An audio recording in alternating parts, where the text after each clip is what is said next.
Hi, it's time for one of James's video diary entries of the day.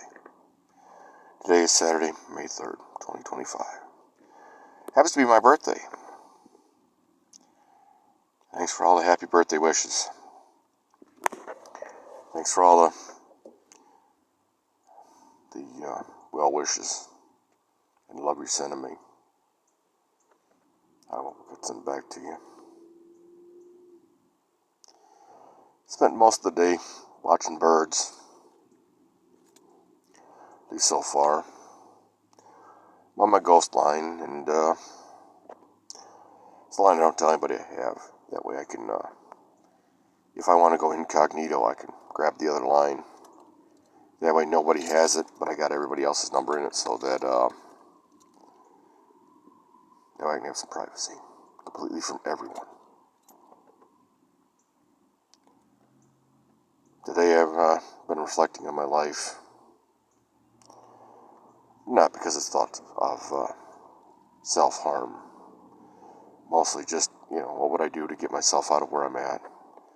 If for whatever reason I found a way of abundance through a found coin, and I have a few old coins that I've been picking up along the road. Maybe it's a lottery win. Maybe it's doing this channel.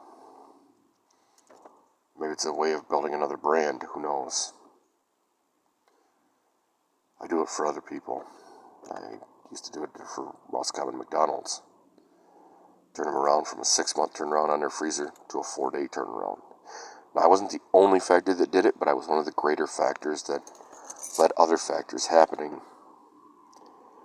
Not that they didn't open the lobby, they did. But I also trained managers on cash handling techniques and how the grifter mentality would stop paycheck seeding. I've also been thinking about my daughter, about the whole situation, how, I realized today that being forced out made me feel like dog shit. And I did nothing legally wrong. I did nothing but not want to have a kid at 18 when I didn't have the ability to pay for her. When I didn't have the ability to be a dad. When her mother, I want all the things you could have promised me. All the things I promised you in the deal that allowed to be skewed to allow Michaela to come into this world when I was 18. Between 17 and 18 is when she was, that's when she was born. Was basically, wait till I'm 25, 26, 27. That way I have the ability to have been in a tradesman's journeymancy program. And if she would have stayed with me in my junior year of high school, all the way to the point where I would have been 5 years past graduation, that would have been put me at about 24 years old. She agreed to do it. She didn't last a month before I'm pregnant. I decided to get pregnant. If you get me pregnant. Dude, I provided non-condom contraception. You said you were on birth control. And the deal was you don't have kids for 6 years. That allows me to be able to build with you and bond with you. And go through the journeymancy program. And the apprenticeship program. Whether it be an electrician, a plumber, a pipe fitter, steam fitter. And I had been trained as a young kid in the neighborhood for all these old journeymen that were retired. So I figured, that's not going to be that hard. I'm pretty intelligent. And if you do this, we'll have kids. I'll just give you the money at that point. Buy the house, the cars, kids, anything you want. But you have to do that part for you. Sucks kind of first. You have to do the hard work of being with me for 6 years. You have to help me build my relationship with journeymancy. So that I would either be a last year apprentice or a journeyman. By the time we started having kids and you start having brand new cars, and that way I'd be making $30, $40 an hour. Give us enough money to save up for a house. But no. I gotta have that at 18 when I know you ain't got none of it. When I know you can't get any of it. Then I'm gonna screw around and tell you that you're automatically bad, wrong, and that you're automatically a bad guy. Made me feel like dog shit. I didn't realize that to this day. It's been 27 years. I've been mentally, emotionally, and financially abused for the better part of that. Not only by the friend of the court, and not only by my baby mama and the baby, when the baby became an adult. Not that I can absolutely tell that that's 100% the baby. At the same point, I can't say no. Wasn't in person. Last time I seen my baby in person, she was 3 years old. It was November 7th in the year 2000. After I was told, well, you can't do this, you can't do that. Who the fuck said so? I made sure that everything's safe. I don't have money to just, drop her at a home. I don't have daycare money. I'm a teenager, man. I'm trying to build the kind of thing that I need to do. And I can't do it with a partner who's literally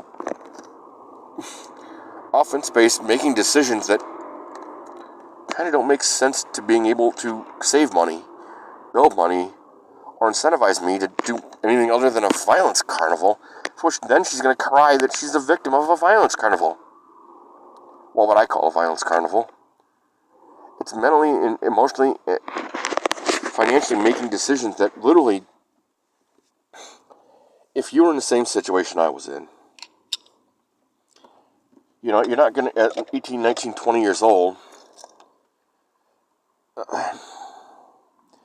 you can't buy a brand new car. You don't have the money. You don't have the financing. You don't have the credit. Now, I knew this. But if you're going to tell me I'm automatically wrong and I'm automatically on the hook for any decision you make, and then no matter how it turns out, if it turns out wrong, I'm the bad guy, how does that incentivize me? I'd be like the girl after her, Sarah Amakala from Roisey. Now, I never got to the whole sex part with her because, honestly, she never would do the simple stuff. She'd never make the requalification process easy. And I wanted to be with her just like Leola. I would have made the same deal. Difference is, because Leola fucked up, you have to go through a qualification process, which allows me to rebond with you to build your pair bonding, start the process over again so that you're not only a mother of our children, but you're the stepdaughter of mine, the one that happened when I was a teenager. Now, as you can see, my face, I just turned 47 today. And of the hundreds of women that have asked, I've only had 5 women in my bed. And I'm an old man. Everybody and their brother says, your first relationship turned into nothing. Yeah, it turned into 20 years of emotional, mental, and financial abuse. More than that, even. Because my support system was all about, oh, she had a baby. Well, she fucking decided to get pregnant. She decided to be pregnant. She decided to turn down marriage. She decided to turn down, circumvent the contraception methods. This is not something that I didn't do without forethought. This is not something that I didn't offer an abortion. She decided to make this happen. I'm not the victim here. But I'm sure as fuck not the bad guy. I made a mistake by taking someone's advice when I should have just said, give me the fucking phone, let's end it right here. I wanted to. I thought about it. In fact, I made the suggestion. But I was told at 17 by my mother, oh, I decided you're not supposed to see that girl. Yeah, I should have stopped seeing that girl. Hey, look, there's a nigger in the woodpile. And you got to have your hand in it. It's time to end it. I should have seen that then. It's been 30 years. And I've been coming across that for almost 30 years. The things I've lost, the things I've turned down, the opportunities I've had to lose. I can't. I want to be in the community sex doll, so I go on vacation with somebody else and you pay for it. So you can have a piece whenever I decide to. And you wonder why I had to turn down an $11 million shop. That's exactly why. I can't bond with you in the minimum. I can't bond with you when it's in the ordinary. 85% of life is the ordinary. It's like sex. If you ask anyone who's been married for any length of time, sex is a part of life. It really is. It's like death. You don't have sex 24 hours a day, 7 days a week. You can't do it that way.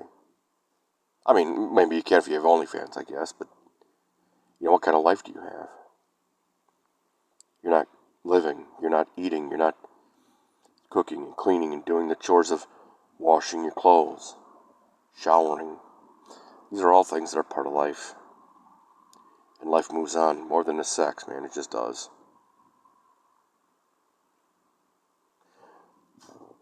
I treated love life and the way to build my family like a business application. Like I was building a business. Making a business deal. $100 billion deal. It's actually more than that. And I've had to lose. Because somebody decides, I had your back. No, you didn't. If you had my back, this is what would have happened.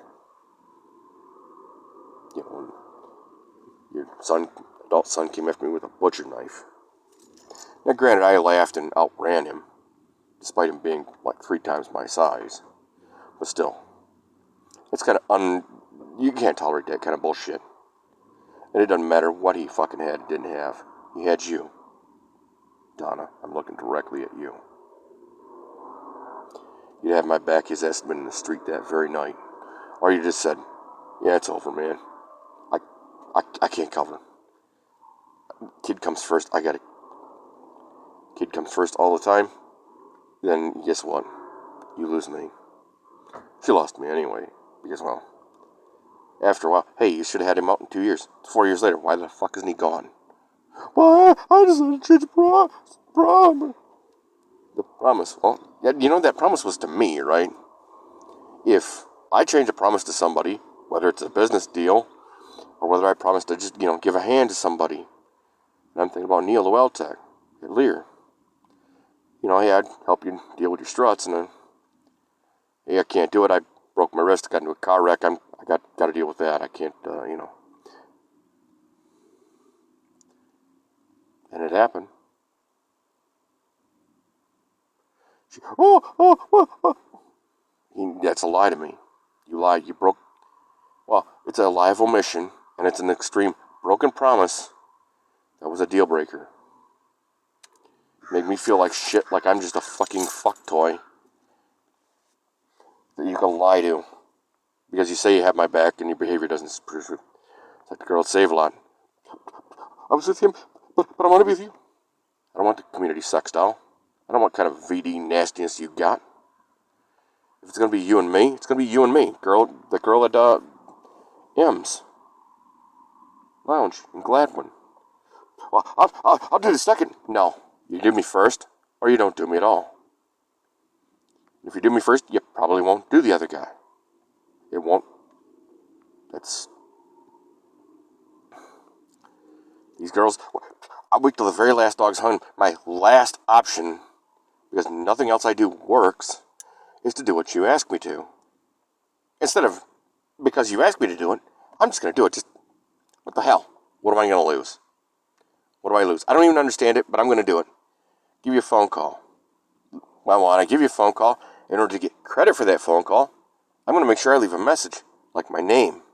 I'm going to leave my telephone number. I'm going to leave a reason for the date, or a reason for the call. Like, I'd like to have you ask me out on a date. And you just asked to call, and I did, and that way I have something that you can literally go back to and obsess over. She called me. And, oh my God, and the message is so cute. And it's something that I carry for a couple of days. Even if it's only a couple hours before I turn around and give her hell. To give you a chance at a relationship on our own merits. Does this mean you won't go through the selection process? Oh, hell no. You will. But you made a big, big step. Have they done it? The ones that actually do have become girlfriends. There's actually 3 of them that tried. 2 of them became girlfriends. 1 just had shitty timing. I've got many wrong numbers because, well, I don't know who the person is. And there's no context for the call. It's like, oh, I'm going over to so-and-so's house. Well, that's great. I don't know who you are or who so-and-so was. You think that you must be thinking I'm somebody I'm not. Not a loss. But I'm grateful it's happening, and I'm grateful you're here. I'm sorry it's a long video. And I'm sorry if the quality's bad or the sound. If you have a problem, comment, or concern, please put it in the comment section below. I'll address it if I can possibly do it. At least to respond anyway. If I don't have the answer, I'm sure one of the angels that are on my shoulders that are giving me support can help. At least advice. Have a good one.